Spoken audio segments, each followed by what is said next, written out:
বিগত দিনে আমরা ঘোষণা করেছিলাম, তার মধ্যে এখন যে জায়গায় প্রার্থীর নাম, সিট কোথায় কন্টেস্ট করবো ঘোষণা করেছিলাম।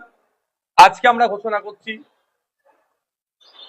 কারা আমাদের অর্থাৎ ইন্ডিয়ান সেকুলার ফ্রন্টের পক্ষ থেকে খাম চিহ্ন নিয়ে প্রতিদ্বন্দ্বিতা করবেন। ক্যানিং পূর্ব বিধানসভা কেন্দ্র থেকে প্রতিদ্বন্দ্বিতা করবেন আরাবুল ইসলাম সাহেব। মগরাহাট পশ্চিম বিধানসভা কেন্দ্র থেকে প্রতিদ্বন্দ্বিতা করবেন আব্দুল আজিজ আল হাসান সাহেব। ভাঙড় বিধানসভা কেন্দ্র থেকে প্রতিদ্বন্দ্বিতা করবেন মোহাম্মদ নওশাদ সিদ্দিকী। বিগত দিনে আমরা ঘোষণা করেছিলাম, তার মধ্যে এখন যে জায়গায় প্রার্থীর নাম, সিট কোথায় কন্টেস্ট করবো ঘোষণা করেছিলাম। আজকে আমরা ঘোষণা করছি কারা আমাদের অর্থাৎ ইন্ডিয়ান সেকুলার ফ্রন্টের পক্ষ থেকে খাম চিহ্ন নিয়ে প্রতিদ্বন্দ্বিতা করবেন। ক্যানিং পূর্ব বিধানসভা কেন্দ্র থেকে প্রতিদ্বন্দ্বিতা করবেন আরাবুল ইসলাম সাহেব।